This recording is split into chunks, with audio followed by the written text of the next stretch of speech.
the meeting to order, and I'll start with the land acknowledgement.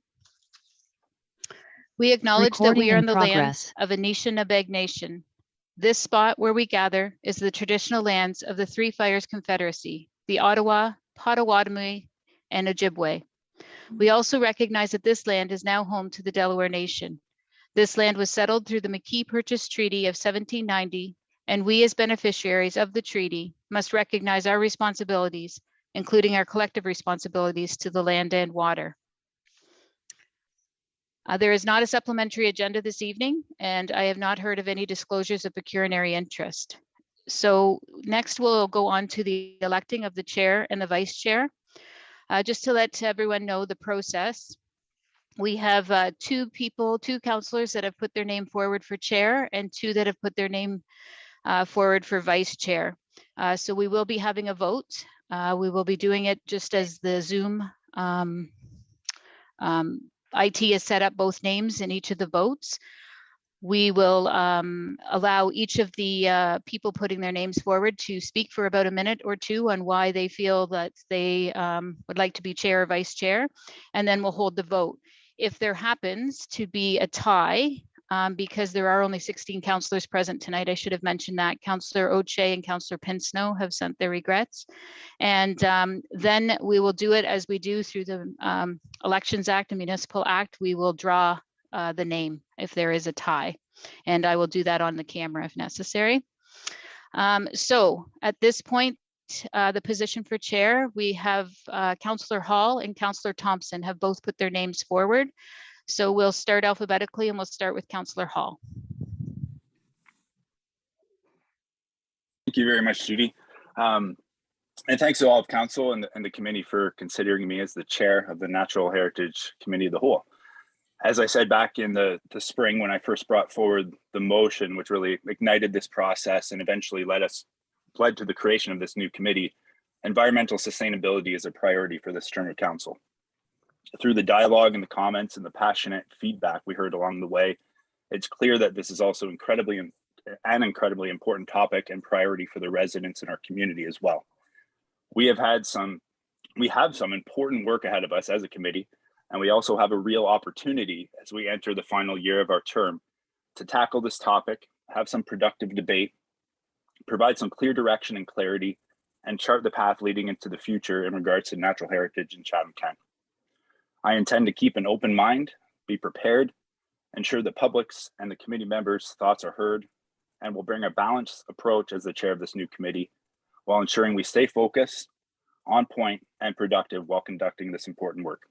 Once again, I appreciate the consideration. Thank you. Thank you, and Councillor Thompson. Thank you very much, Judy. I didn't get a chance to prepare anything, didn't know I would have to, but that's okay. I think the biggest key is sustainability of all kinds being the top priority. Sustainability of our natural tree cover, sustainability of our natural areas, riparian areas, as well as tall grass prairie, natural areas of every kind. As a longtime member of the LTVC and the current chair, I understand that there are often competing interests that need to be balanced out. Sustainability also means sustainable agriculture, sustaining a relationship between the rural and urban areas, as well as between developers, current landowners, and future landowners. So I think as we move forward through this process, it's going to be important that we take a look at all aspects of the municipality and focus on how do we make sure that all voices are heard and all voices are accounted for. So I would appreciate your support in the upcoming vote. Thank you. Thank you, councillors. So we will put the vote up now for the chair of the Committee of the Whole meeting, or committee, sorry.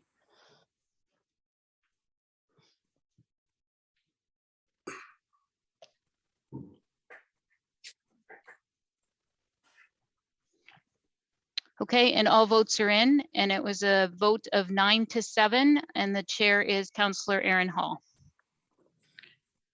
And we'll move on to vice chair. So the two people we have put their names forward for this is Councillor Harrigan and Councillor Thompson. So again, we'll start alphabetically. Councillor Harrigan, if you'd like to say a few words. Hi, thank you, Judy, and thank you, everyone. I put my name forward to be the vice chair of this committee because I feel like some of the other leadership roles that I play in council really dovetail into the work of the Natural Heritage Committee as a whole, specifically the CK 2035 committee. So as the chair of CK 2035, our committee meets very regularly with a motto of we are proud of who we are and what we've accomplished, but we're more excited about what we can be. And I think that the work that we are going to do here on the Natural Heritage Committee as a whole really is making decisions today for what CK will be for generations to come. And as I said, I see lots of alignment. I see the role as vice chair as being a supportive one. So having an opportunity to work with staff and the chair of the committee and bounce ideas off of the framing of the agenda and in understanding how or who needs to be at the table when we have those conversations. But more generally as a backup to make sure that if something happens to the chair, we can still continue to operate and manage the meeting effectively throughout the course of our work. So thank you for considering me. Happy to put my name forward. Also happy to be a general member as well, and looking forward to what we are going to accomplish as a committee together. Thank you. And Councillor Thompson. I didn't go over the same things again. No, probably not. I think when we talk about hard decisions, there's going to be a lot of hard decisions facing this committee and council as a whole. And sitting on the LTVCA, I've unfortunately, to be honest, had people crying in front of me as I made those decisions that impacted their livelihoods, impacted their lives, impacted their dream homes. I had to do what I thought was right. We had to, as a executive committee, had to do that. And we'll have to do that as a committee of council here and as council as a whole.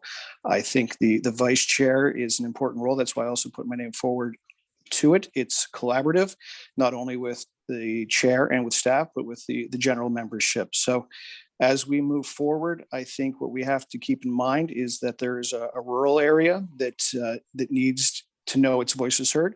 There needs to be an understanding that there is a social and societal benefit to tree cover in natural areas. So balancing those off is going to be difficult. I thank you for your time. Thank you both councillors, and we'll put the vote up now for vice chair.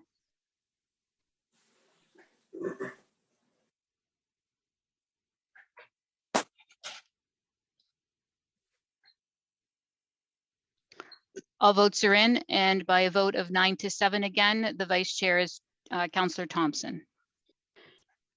At this point, I will move to the deputations. We've received one deputation this evening, and is from the Kent Federation of Agriculture, and I'll read it now. The Kent Federation of Agricultural, on behalf of our membership, wishes to provide input on tonight's information report to the Natural Heritage Committee of the Whole and the meeting framework documents. Some committee members may not be aware that 2 conservation authorities are responsible for the 2 watersheds in Chatham-Kent. Everyone should be aware of the Lower Thames Conservation Authority because of the high level of public engagement and success stories it facilitates, not so much for the St. Clair Conservation Authority. The St. Clair Conservation Authority's area of jurisdiction stretches from Ilderton to Lake St. Clair to Lake Huron's shoreline. The St. Clair Conservation Authority's includes a significant area of Chatham-Kent. Tonight's report totally fails to make any mention of any significant benefit that the St. Clair Conservation Authority brings to Chatham-Kent's environment or recognizes its existence. The St. Clair Conservation Authorities recently hired a new general manager that may be an opportunity for progressive policies to evolve and benefit the St. Clair Region Conservation Authority watershed in North Chatham-Kent. An important component of this committee should be to facilitate positive environmental initiatives across Chatham-Kent, not just Lower Thames watershed. The Kent Federation of Agriculture would like to suggest that the goal of the committee be to develop a heritage policy that capitalizes on Chatham-Kent's strengths, mitigates weaknesses, and identifies opportunities for innovation. The agricultural community is a significant stakeholder in this process and urges the committee and council to move forward in a diligent manner in order to conclude this initiative on a timely basis. The report refers to sustainability, which infers utilizing environmental assets to their highest and the best use, repurposing non-productive assets while retaining the flexibility to enable change to perpetuate sustainability. As the most affected stakeholders, Chatham Kent Federation of Agriculture and its membership look forward to having meaningful interactions with this committee. That is the end of the deputations.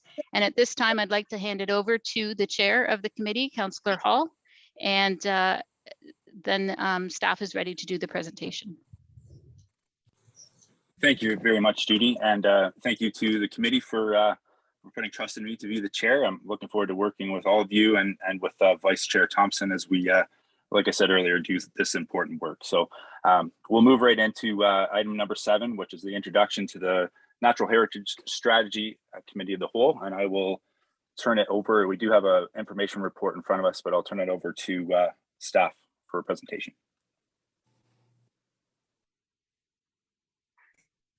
Thank you, Mr. Chair. It's Bruce McAllister here, General Manager of Community Development. So we're just going to walk through a fairly brief presentation just to kind of go through what was presented in those administrative reports tonight. We do have a few folks from administration here, along with myself. I have Ryan Jocks, our Director of Planning Services, Gabriel Clark, our Manager of Growth and Sustainability within Planning Services. And we also have Randall Van Wagner here from the Lower Thames Valley Conservation Authority. So just a brief introduction into basically the purpose and intention of the Natural Heritage Committee of the Whole. So over the past few years, and certainly through the public engagement exercise conducted earlier this year, natural heritage issues have certainly resonated throughout the community, signifying that this issue has reemerged as a high municipal priority. During that consultation, a number of comments were also received by several respondents from across the municipality, suggesting that additional work should be pursued before any final decision is made. So based on this, administration had recommended that a Natural Heritage Committee of the Whole be established, whose responsibilities would include undertaking a detailed review of the comments and input that were received as part of the engagement process, considering the need for additional information gathering and engagement, developing future recommendations for natural heritage to be considered by council, and advising on the development of an updated natural heritage strategy. Just to give you a brief overview of the presentation tonight, we'll just talk briefly about the goals of the Natural Heritage Committee of the Whole, a proposed meeting framework over the next several meetings, and then kind of conclude on next steps. So briefly, the goals of the Natural Heritage Committee of the Whole, as noted in the terms of reference that were presented to council on September 27th, was specifically that the Natural Heritage Committee of the Whole would provide input on the kind of the 4 areas of interest here. Obviously, council's woodlot preservation motion, the natural heritage implementation strategy, reviewing the current strategy and opportunities possibly for improvement to that strategy. Obviously, reviewing urban and municipal trees, and then going forward, more of a discussion on how we plan for natural heritage systems in our next official plan review. So right now we've proposed 4 meetings have been set over the next several months. The next meeting is scheduled for November 29th. And then we had a subsequent one for December 13th. And then in the new year, we had one for January 10th, and then subsequently February 14th. And I think at that point, we'll determine whether we feel there's additional meetings that need to happen. So with that, I'm going to turn it over to Randall Van Wagner from the Lower Thames Valley Conservation Authority. Speak a little bit of what's proposed to come forward at the November 29th meeting. Randall? Well, thanks, Bruce. Your worship, members of council, and CK staff, thank you for your time this evening. Like Bruce said, my name is Randall Van Wagner, and I'm the Manager of Conservation Lands and Services with the Lower Thames Conservation Authority. I'm going to take a few minutes here and outline what you will hear at the November 29th meeting from the Lower Thames CA. To start, conservation authorities are watershed-based organizations, and by definition, a watershed is an area of land that drains or sheds water into a specific water body. Every body of water has a watershed. watersheds drain rainfall and snowmelt into streams and rivers. And these smaller bodies of water flow into larger ones, including lakes, bays, and oceans. So for Chatham-Kent's purpose, we have the St. Clair Region Conservation Authority and the Lower Thames Conservation Authority that manage these drainage features. So now to go through those 4 points there, the 2014 Natural Heritage Implementation Strategy, there were 29 recommendations, and most of which were accomplished through our program. Goals such as creating a tall grass prairie at a Chatham-Kent cemetery or partnering with area schools to initiate tree planting projects have all been completed. There are some gaps that exist, and this presentation on November 29th will address those. The next point on past community-based stewardship. Working with the community and community members is what conservation authorities do best. We have the ability and the know-how to leverage resources, and roughly speaking, we can turn $1 into $3. Most projects have multiple partners, including Ducks Unlimited Canada, Forests Ontario, Enbridge, to name but a few. A good example of this is at our office on Thames Street. The Royal Bank of Canada's Blue Water Program funded $75,000, I believe it was in 2016, where we turned the adjacent brownfield gas station lot into an example of low impact development, which diverts all of our water runoff into 3 drainage basins and saves that water from going into the water sewer system. Dillon Consulting, Chatham Sunrise Rotary were a bunch of other partners that were involved in that program. As far as the rural setting, on an annual basis, we plant upwards of 100,000 trees each year. And on average, we restore about 20 to 30 different wetlands throughout the watershed. The next point, watershed-based natural heritage planning.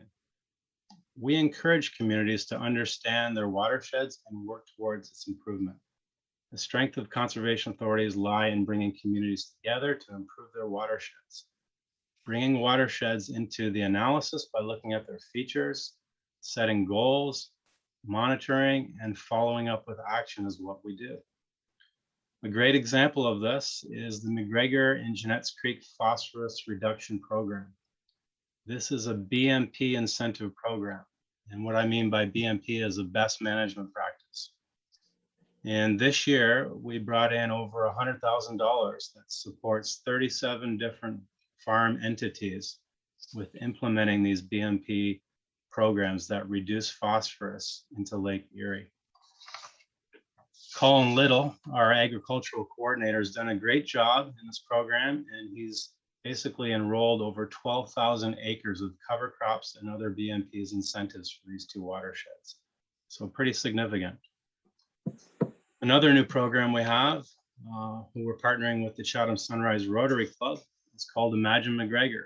And this looks to implement similar projects, but in an urban setting, especially targeting McGregor Creek. The last point, probably the most significant for this committee, is the natural heritage coverage analysis. And that essentially means interpreting the aerial photography.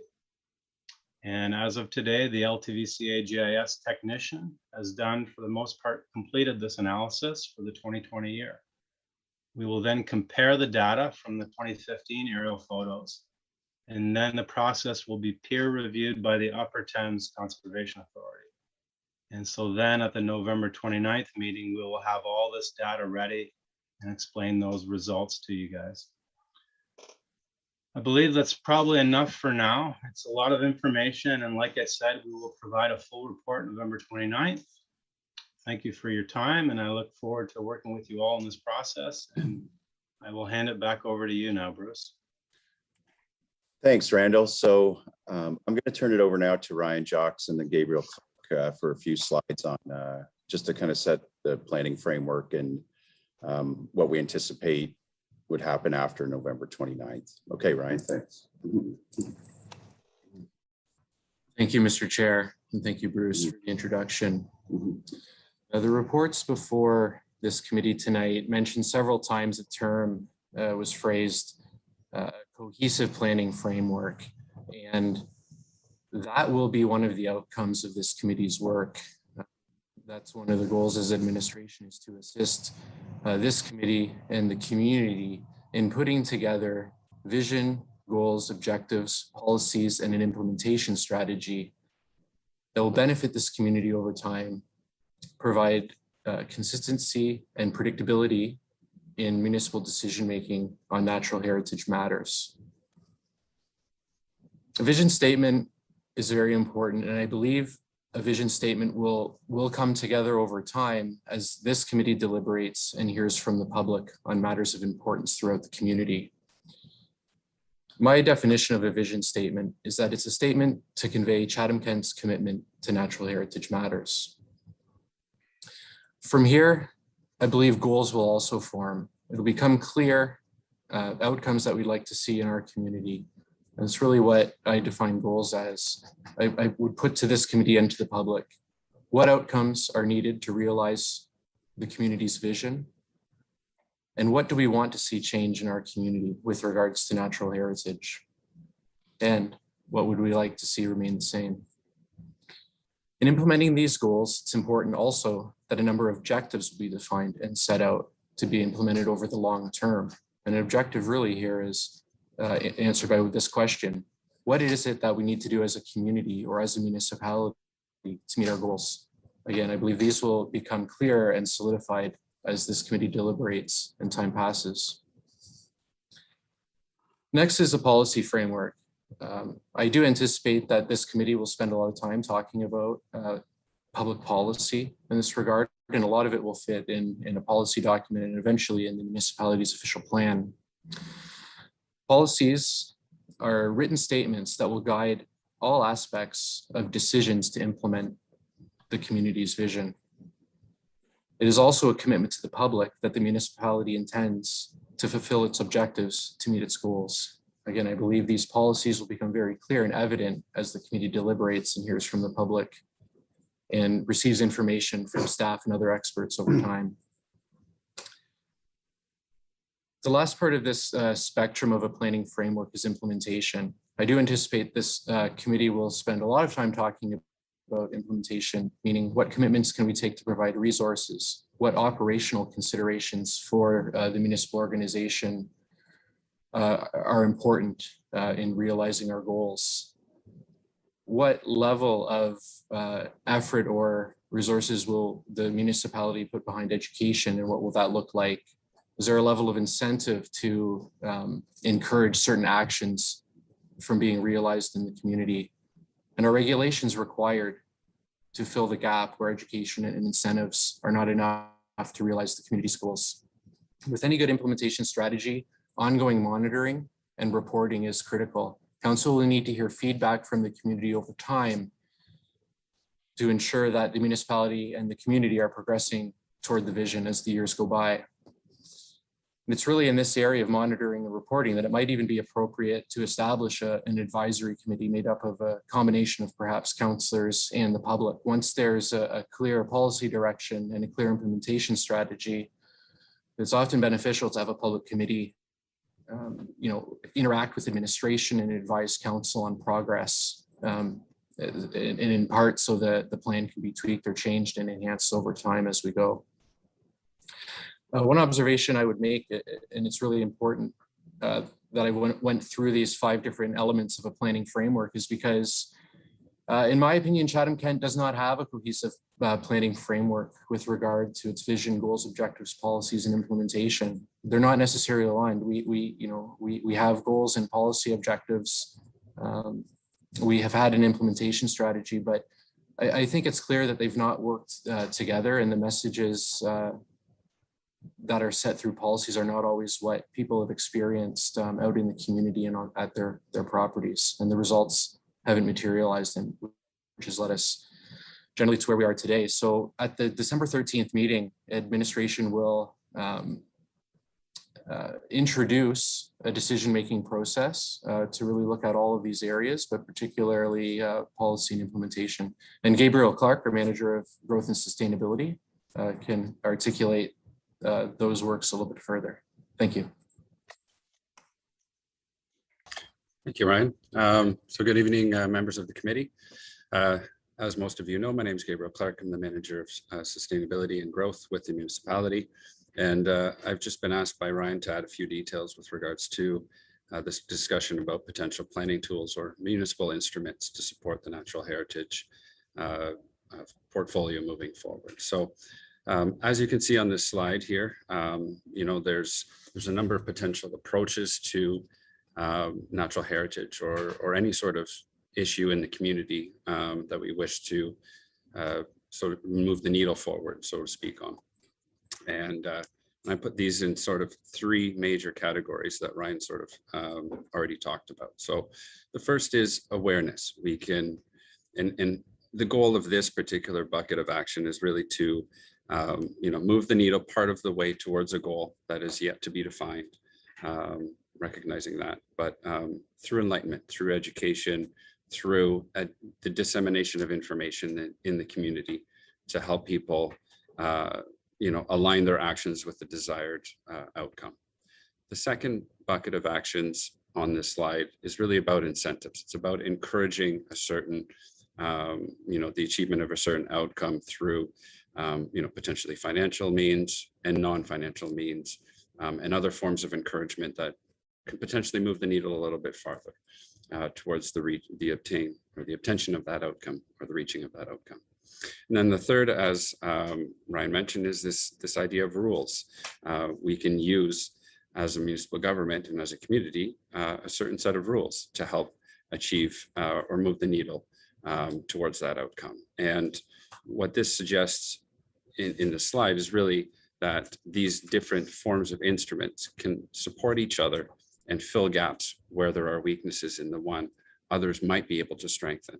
That is all dependent on the subject matter at hand, our level of, and the goal that we're trying to achieve. Some might be more appropriate than others. And I think as part of this conversation, when we're talking about planning tools, it's important to explore the relevance and utility of these different forms of instruments as we're having this discussion about natural heritage. And so, as is mentioned on that second bullet point, each of these components may have a role to play as we explore a cohesive framework for natural heritage. And of course, the discussion that we'll be having on these will be informed through the engagement that we've already had on the subject at Council's direction through the months of, I believe it was June and the beginning of July, through which we received over 1,500 submissions from the community, 3,500 comments, and representation from both our urban, our rural communities, as well as a good representation from all of our electoral wards. So with that, there's, like I said, there's a number of different planning instruments that we can use. And what we'll be doing through these discussions is really formulating an approach to the identification and sort of fleshing out of the instruments that we as a community are going to be putting into place. As part of these discussions, we'll be having a number of specific questions that we'll be posing this committee and the community at large with regards to these three buckets of potential ways forward.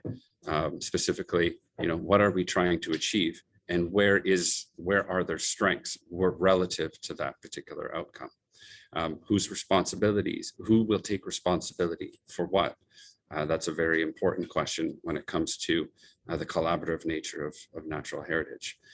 There's going to be some questions about resourcing, and that will inform the nature of the instrument or how ambitious we can be, and also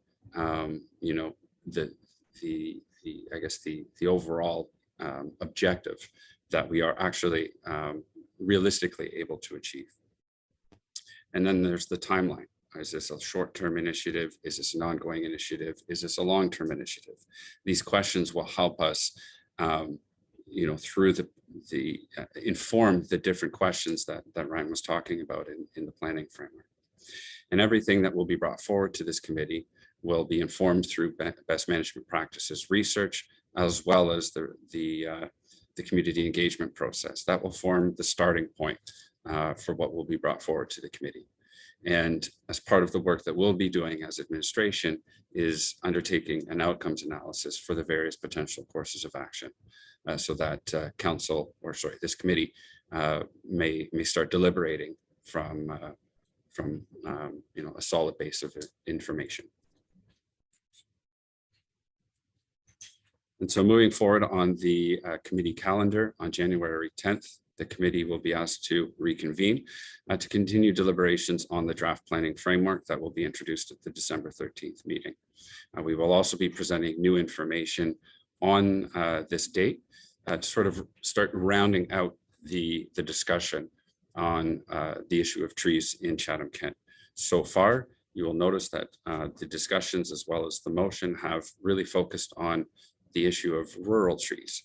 And what we'll be doing in order to support the committee's mandate with regards to the four main areas that are included in the terms of reference is introduce the concept of municipally owned trees, street trees, and trees that are located on private urban lands. Part of this discussion will talk about the role that asset management can play in supporting a healthy tree canopy, both in urban areas and rural areas. And we'll be providing this committee with a presentation on the impact of trees within the context of municipal goals and objectives that we'll be working through as part of this committee process. And on, so just to provide you with a bit of a flavor as to what we'll be digging into on January 10th, we'll be talking about, like I said, we'll be rounding out this discussion so we can include, the different, say, flavors of trees that we have within the municipality. We'll be talking about tree management from a more of a holistic perspective. We'll be talking about this, this urban, trees, I guess, irrespective of their location or rounding out that idea that urban trees and private trees and public trees and rural trees are all part of this, this discussion on natural heritage. And part of what I've been thinking in the background is can we assign or can we start thinking about the value of trees depending on where they are located, and in this thinking I've done a lot of research in the background, and a lot of the contemporary research on trees shows that there's within an urban context, if you look at trees from a human-centered perspective, there's a lot of value that can be generated from planting the right trees in the right location from an economic perspective, particularly with regards to the impact that trees can have on our stormwater management costs and the impact that trees can have on our energy costs, both in the winter and the summertime. There's the functional benefits that the right trees in the right location can provide from a stormwater management perspective, from a heat island perspective, but also from an air quality, public health, and a sense of place perspective. Some interesting research that shows that investing in public trees generates economic dividends that outweigh the cost of planting and maintaining trees. And that, I think, is an interesting finding that was done, or from an interesting finding from a research project that was done in the city of Toronto. And then when we look at rural trees, really, if we look at their value, I would suggest that we start looking at them, or we start the conversation from an ecosystem-based assessment of their value, their contributions to habitat and biodiversity, and the ability of rural forested areas to provide functional benefits as long as they're the right tree in the right spot for things like flood mitigation and erosion control and things like that. So just a couple of ideas and points that we'll be talking about in January as we start to fill out the picture when it comes to this important subject. So with that, I think I've got everything that I wanted to talk about covered, and I will pass it back to Ryan. Thank you. Thank you, Mr. Chair, again. So this is the final slide of the prepared presentation, and certainly welcome some discussion to come. So there is much more to come. I think that's the main point on this slide. So just to recap, so there will be a lot of background information provided, factual information, professional opinions, as well as information from the public throughout this process. A lot of committee deliberation expected around actions to implement the municipal vision. I think administration has a role to understand those actions that are being brought forward by members of this committee, interpret them to help start crafting the wording or the vision and the goals and the objectives to start filling out that planning framework. Ultimately, the committee wraps up with direction to administration, recommendations to municipal council related to this committee's goals. And I envision that culminating at some point toward the first to middle of next year with a final report to council with any number of recommendations that may come out of this committee's work. So with that, Mr. Chair, that concludes administration's presentation on the matter. Thank you. Thank you very much, Ryan, and thank you, Gabriel and Bruce and Randall, for your presentation as well. Yeah, obviously, there's no, I guess, action with this presentation, but definitely going to open it up for questions of the committee, if there are any. If you want to just raise your hand.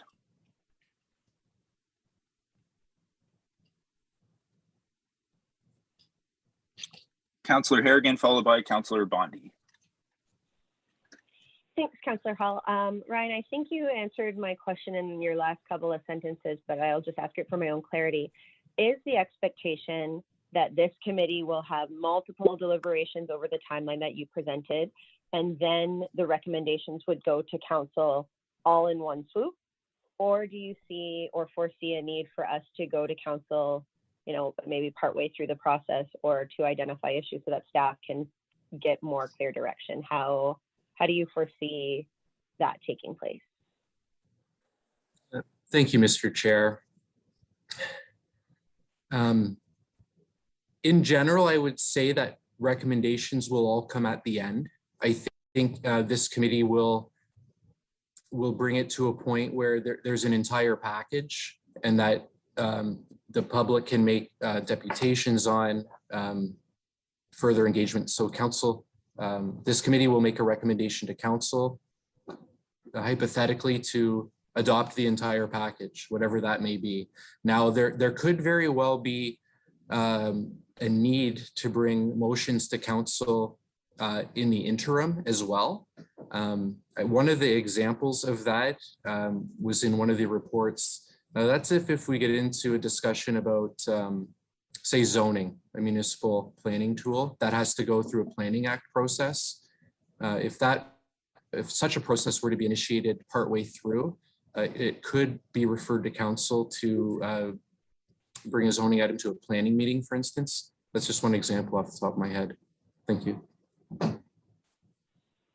Great, thank you. And I think that speaks, Mr. Chair, to the importance of us as council. I know there's going to be a lot of information to digest heading into these committee meetings, but we really want to take the opportunity that we have as a committee to work through those and kind of get to an end state at each meeting so that we can build upon the work that we're doing rather than feeling like we're kind of swinging back and forth. So I appreciate that, Ryan. I think it makes the most sense, unless absolutely necessary, to get to an end point and then bring it to council all at once, similar to like budget. Thank you, Councillor Harrigan. Councillor Bondi, followed by Councillor Thompson. Thank you, Chairman Hall.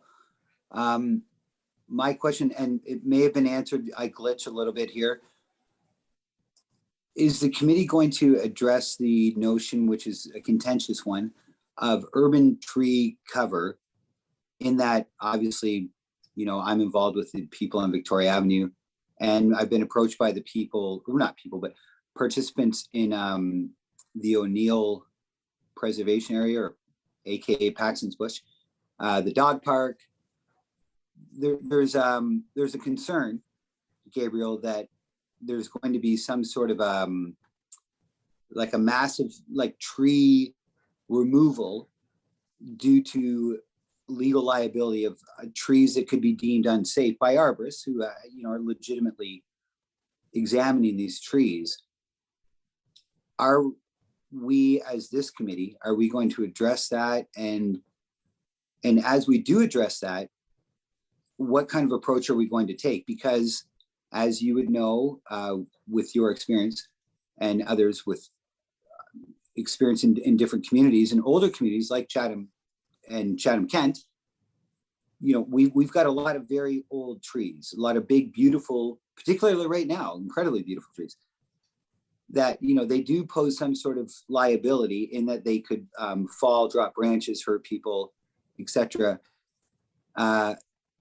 You know, I'm kind of drifting into more of a legal conversation, but, you know, I think the committee likely would want to address this. So Gabriel, I'd like your thoughts on where do we go on that, in your opinion, and maybe, you know, with the LTVCA, and Aaron, you can probably speak to this, or sorry, Trevor, there's going to be liability with these trees, right? Like every big tree's a liability, as limbs can fall, and they do.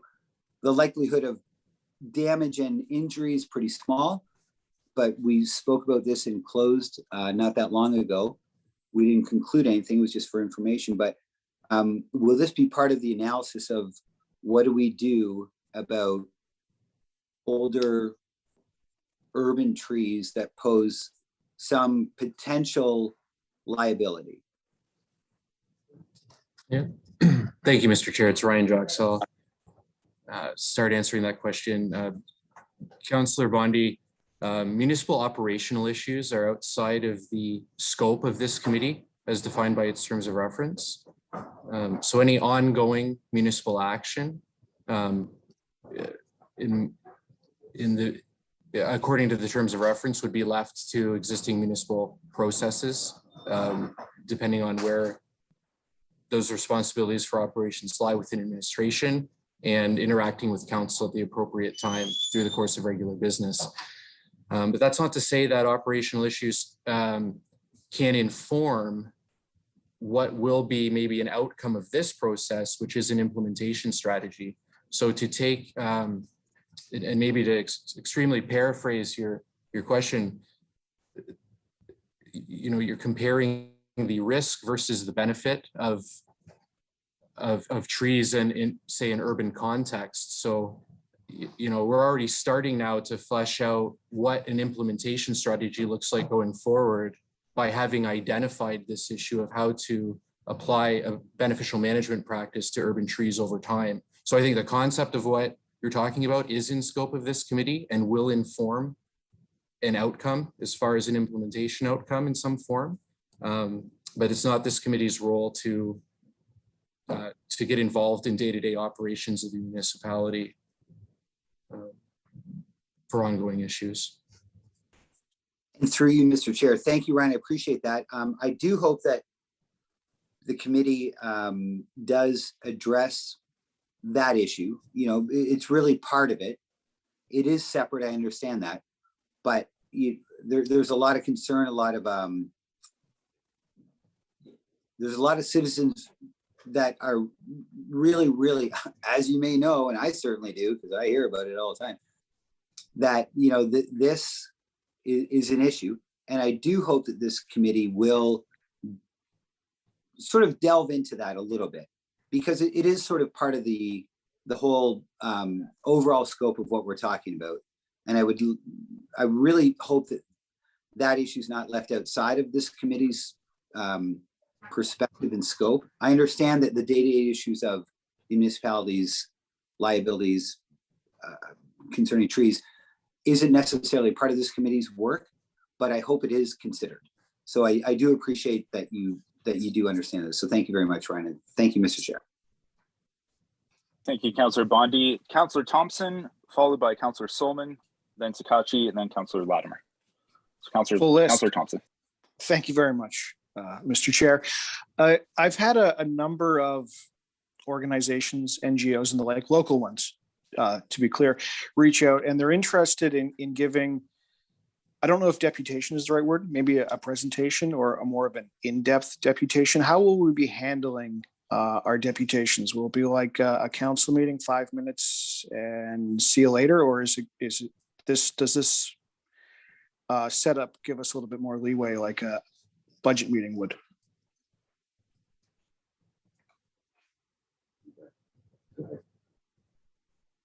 I'm seeing Bruce or Judy, Sorry, is that, Mr. Chairman, yes. handle that one? So obviously, any agenda topic that gets posted ahead of time is open to your standard deputations, as we would do in any council meeting format. In terms of actual presentations, I think that's really up to the committee to direct who you feel you would like to hear from in a presentation style format similar to budget. So I think that's something that we need to take direction from the committee of the whole in a vote, and who you would like to have specifically come to do a specific detailed presentation on a topic. For the committee's benefit, there's a lot to get through, certainly in the first two meetings, and I would highly suggest that the committee receive that information first before scheduling additional presentations, especially the first one. We'll have both conservation authorities there, and there's a lot of information to go through. Certainly, I think there's the opportunity come in the new year once we start working through the framework. So the long answer, the short answer, I guess, is that we need to, if the committee wants a specific NGO or group to come, I think that it's got to be a committee decision to direct that to us. Okay, so a follow-up there then. Would I direct these individuals to you, or would I have to bring a motion on that first night? Keeping in mind that some of these people might not be known to my fellow committee members, and that could turn into a whole meeting in and of itself. I'm afraid that we could go through a list of, who knows, dozens, right? How should I direct them, I guess, is what I'm asking. How do we filter them?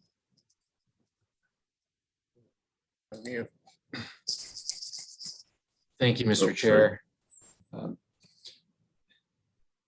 couple of options here. One option, I think, and I'm just sort of thinking on the fly here, we've thought about this a little bit in administration. If groups could be brought to administration's attention, and that could be to my attention, we would get in contact with those groups, and we would ask perhaps for a synopsis of their interest in this matter, and review that with the clerk as well. And then administration, I think to benefit this committee, could prepare a short report to a committee meeting where a recommendation to accept those groups as presenters is put forward. The synopsis as provided by those groups is provided. Perhaps administration would keep their comments brief, if any. I don't know that that's what our role is as administration, but that is an option, and that could keep things organized as well. I don't think that excludes a motion off the floor to include any one group as a presentation. And I'd like to add too, I think administration would have a dialogue with those groups about what meeting might be most appropriate for them to come to. As you could imagine, there are groups that might be interested in specific subject matter, and there might be an appropriate meeting for that. I think a message to the public would be that even if administration suggests that January or December or February is an appropriate meeting, I think we would be suggesting that only to benefit this committee and the work that you're doing, so that even these groups that may be presenting have also had the benefit of digesting the information that's already been put before the committee. Thank you. Okay, thank you. Yeah, because I mean, just at first blush, there's a real opportunity to consolidate, condense, and make our lives easier. But at the same time, it could really get out of hand. So I will forward them off to you. Thank you very much. Thank you, Councillor Thompson. Councillor Solomon, did you still have a question? Or two? All right, Or you're two, up. Mr. Chairman. Thank you. My first question relates back to the LTVCA speaker, and it is with respect to the inventory of trees, the count that is going to be done or has been done and will be reported on. And I'd like to ask at this time whether the Rondo Park Forest is included in that inventory of trees. Thank you, Chair.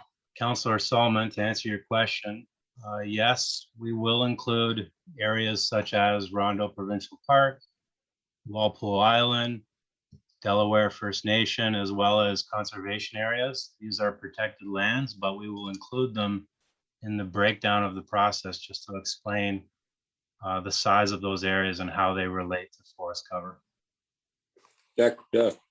Okay, thank you. I've always been concerned about that because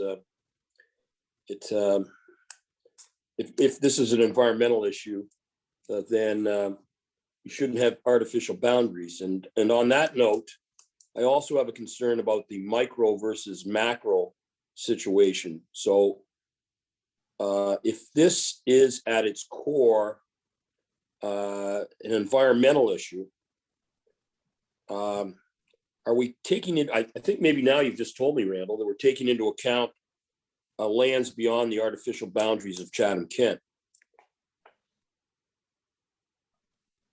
Of course, you're in the LTBCA, but I mean, maybe I should get that from another person who can tell me, are we focusing merely on lines that have been drawn on a map at some point in time, which create Chatham-Kent?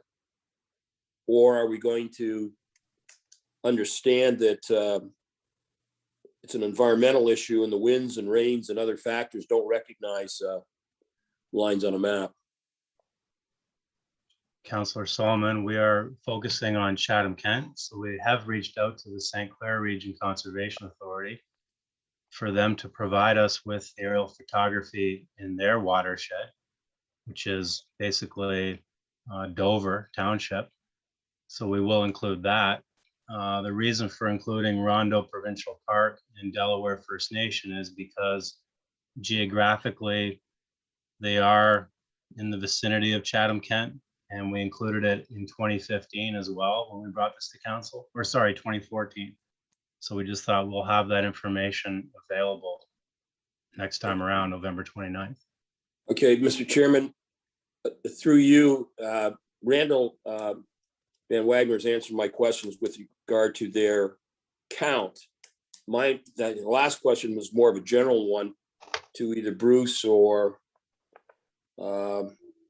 Ryan or whoever wants to answer it. But my concern was that we tend to focus on artificial boundaries drawn on a map when we're talking about, and I hear time and time again about the percentage of tree cover in a area drawn on a map being Chatham-Kent.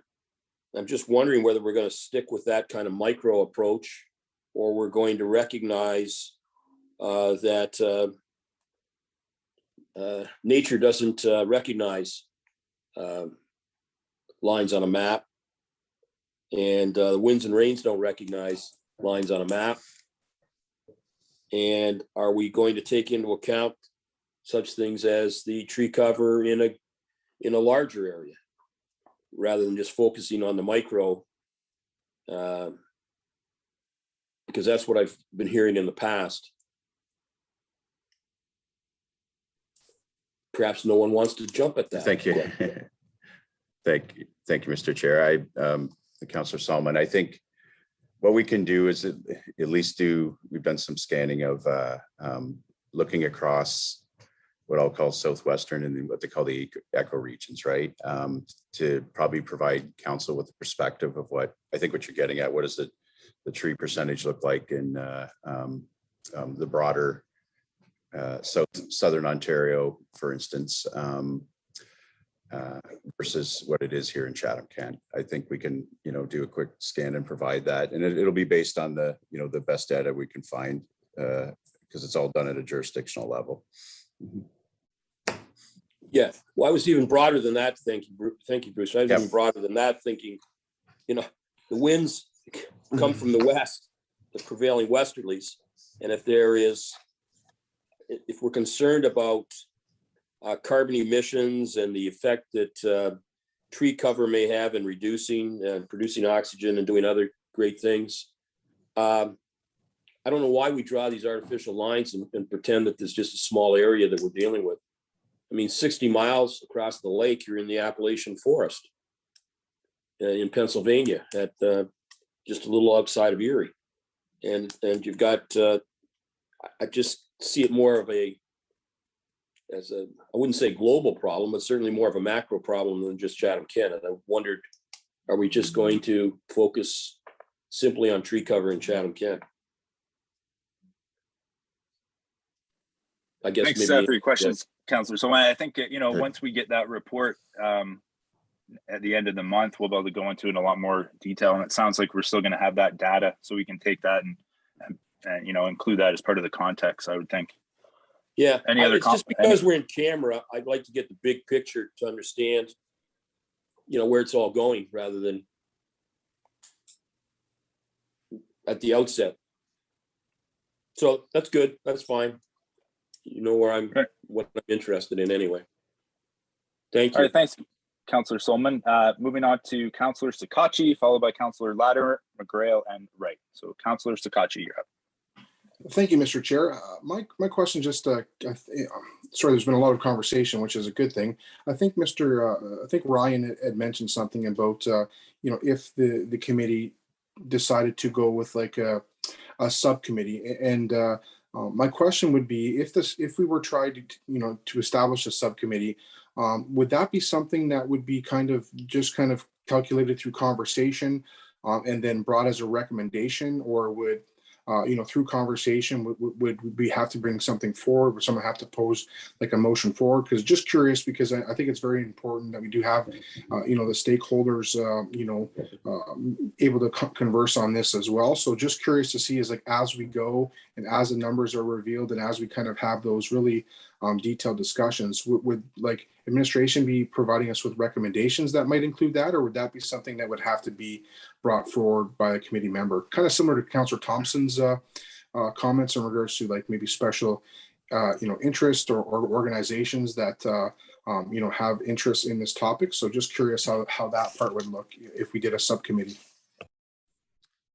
Thank you, Mr. Chair.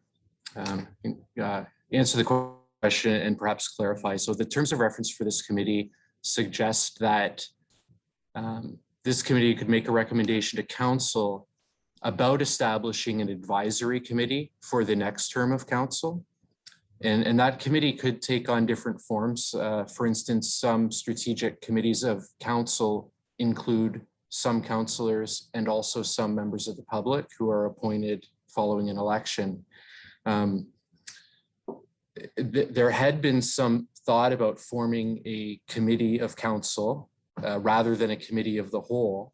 However, the committee of the whole was recommended ultimately because the municipality needs a framework. It needs an implementation strategy. It needs clear and cohesive policies related to goals and objectives in the municipality. Without that, there isn't a lot for an advisory committee to latch on to and really dig into. I think it's really the responsibility of municipal council through this committee to establish the planning framework, to establish the goals and objectives for natural heritage in Chatham-Kent.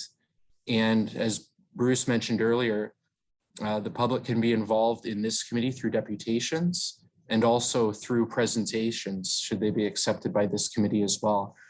So I don't foresee a subcommittee being formed during the time that this committee is meeting. I think the conclusion of this committee's work will answer those questions about what happens next.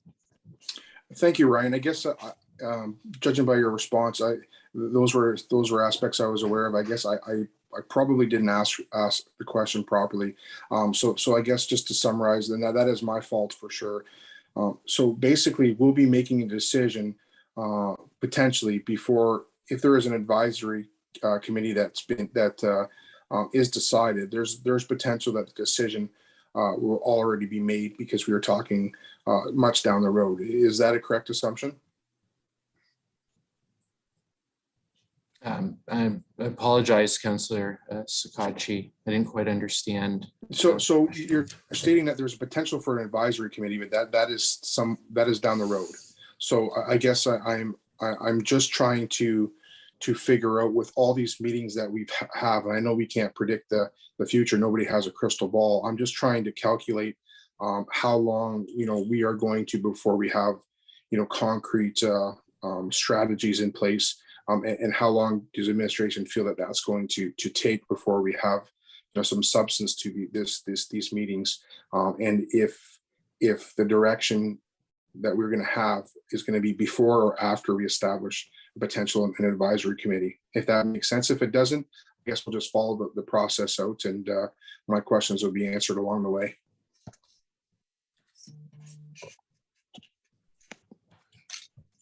All right, thank you, Councillor Sakachi. I think, I think there's a lot of work ahead of us here, and I think we'll be able to answer the questions. I think the goal is to, do some of this work and get some of these things in place, and at the end, leading on to the next term of council, creating that advisory committee, kind of moving forward into the future after this term and this committee has done its work.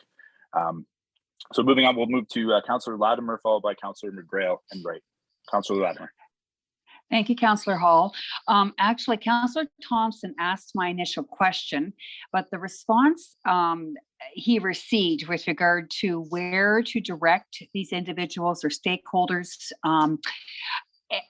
the answer I heard was they would be directed to Ryan. And I'm wondering if we should, while the initial request can be directed to administration or Ryan staff, I think it's important that the stakeholders recognize that their request is going to be given or directed to the chair and the vice chair of this committee of council as a whole. And I'll tell you why. There's a perception in the community, particularly with those major stakeholders, that staff is directing this process. And there's a real chance that there's a perception that if people have to submit the request to give additional information to this committee of council, that staff will limit possibly the exposure or select who and what gets provided to this committee of a whole. So I'm just wondering if we could consider, make it very clear that the stakeholders who want to provide additional information, that their request will be added to a list and reviewed by the chair and the vice chair and provided to the committee or with a recommendation.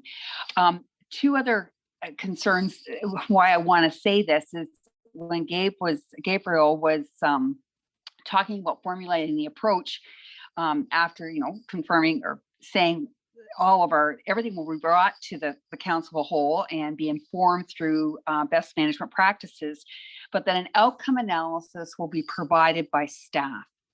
And I can see right there that while we certainly need that outcome analysis, there may be stakeholders out in the community who may have a very different analysis to the data that's been provided, and that they would want this council of a committee to hear the alternative analysis. The other question I had, or concern I had with Gabriel again, on the January 10th meeting, when he was reviewing the value of urban trees and rural trees, all of those 6 subtitles he very much reviewed, I very much agree with, but I think all 6 can be, should be a point of concern or a discussion, whether it be an urban or a rural tree. And I can see some of our community stakeholders would also feel that way. So they want to bring that information to us. So I guess I just wondered if we could try in this framework, ensure that our stakeholders know that the committee of council of whole is going to hear their concerns directly, and that they won't be put through a selection process based on parameters that may be perceived to be staff directed. Mr. Chair, it's Judy. If I can answer a part of that. Yeah, please do. Okay, thank you, Councillor Latimer. As you all know, part of the role of the clerk's office is to help during council meetings, and we were asked to participate on this committee exactly for some of those reasons, is to try to, mediate between the two. People seem to be comfortable submitting deputations forward to the clerk's. The clerk's office brings that forward to council, and we all understand. I've had meetings with planning services. We all understand that this is a consultation process, and that's why we're handling it as we are. So we will make every attempt to ensure that everyone is heard. The conversations that planning services and the clerk's office have had with regards to the difference between presentations and deputations, there's a fine line, and it's going to be difficult to not show, perhaps a favoritism or something of how to who gets to do a presentation versus who gets to do a deputation. So we want to stick to our procedural bylaw. We do have a vice chair and a chair now that we will work with, and just to be upfront with our conversations before the presentations, we were looking at, fact finding and fact providing to council, unbiased, where they're not on a side and they're really just providing all of that information. And then the deputations are really our public that want to come forward and speak to whether they agree or disagree, or here's their thoughts and so on. And so that's kind of how, we've been brainstorming through this with EMT about how we would handle the presentations versus the deputations, because once we start opening the door to presentations, then they just might as well all be presentations if we don't have some kind of ways that we do it. So council will be aware of when presentations come forward at a council meeting, it's usually the auditor or a consultant or somebody that's worked on facts. They don't have a side, they're just presenting the facts to council, and then council gets to vote. And then on the agenda, any deputation can come forward to speak to that. So we'll work on that. The clerk's office is working closely with planning services to ensure that everybody has their ability and ways of making their sides known, and we'll want to hear all of that. So hopefully that helped ease some of your concerns, but I just wanted to express that from the clerk's office. Thank you, Judy. I think it was important that was stated at this initial meeting for all those in the public who are, well, the community is concerned in general, but especially our stakeholders. Thank you very much. Thank you, Councillor Latimer. Councillor McGrail, did you still have a question? I do. Thank you, Chair. Right. So I have a couple questions. First question is from myself, and we were bringing up, tree coverage, and we were talking about Moravian Town, and we were talking about Rondeau, and we were talking about Walpole. Is Walpole actually in Chatham-Kent? Because I'm on another board committee, and we don't count Walpole in our area. It's actually in Lambton's area. So that's a question I had in general. The second part is I really do right now like that subcommittee, because that keeps us transparent, open, and engaging. And I think we still need to engage and keep engaging all parties, because this is a very, hot subject. And we need to just make sure the best we can is that we hear, we engage, and people feel that engagement in that hearing as we go through this process.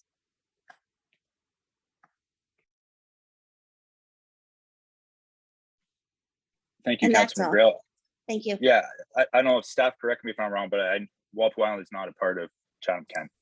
I believe it's a part of Lambton County, right? Thank you, Mr. Chair. That's correct. I thought so. Thank you, Bruce. Thank you, Councillor McGrail. Councillor Wright, and I think that's the last person I have on my list here. So Councillor Wright, floor is yours. Mr. Chair, I got a question for Randall for the Lower Thames when they come out with a report. I know we're getting a report on the woodlots. Is the report covering wetlands and total tree canopy cover over Chatham-Kent?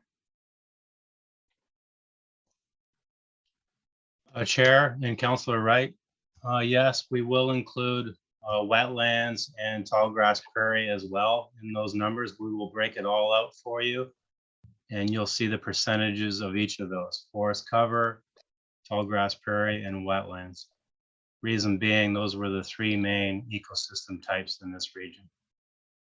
What about the canopy cover, like for our cities and towns and the farm areas where they're just a couple acres around houses and that? Is that covered or?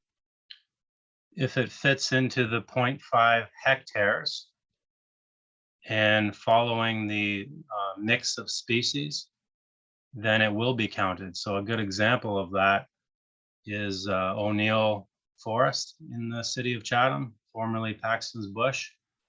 I believe it is 20 acres, so that one would definitely fall into the analysis. But if it's smaller than that amount, then no, it will not be included. Okay, okay, thank you.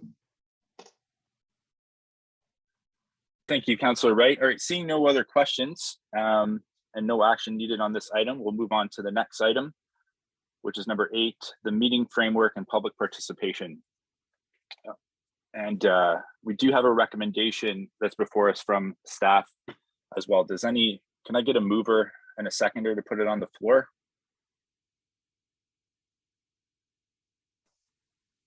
So moved. Councillor Bondi moves and seconded by Councillor Harrigan. Are there any questions of the committee?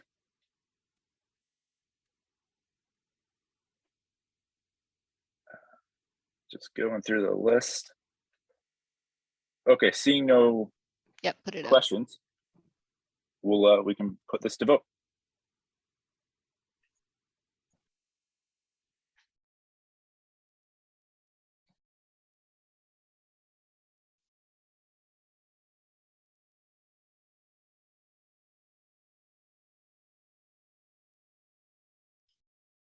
Councillors, I think I'm waiting for 2 more votes.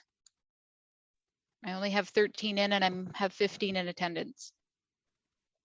Judy, I didn't see it pop up on my screen for myself. Okay, if you just let me know how you vote, we'll make sure that the minutes record that. I vote yes. Thank you. Thank you. Okay, all votes are in and motion passes. Okay, great. All right, moving on to the last item of the night, adjournment. I will move it over to our Vice Chair, Councillor Thompson, to move the adjournment. Thank you very much, Mr. Chair. I would move that the Natural Heritage Committee of the Whole adjourn to its next meeting to be held on Monday, November 29th, 2021 at 6 p.m.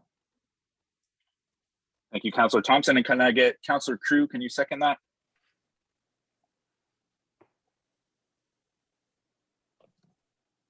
Second.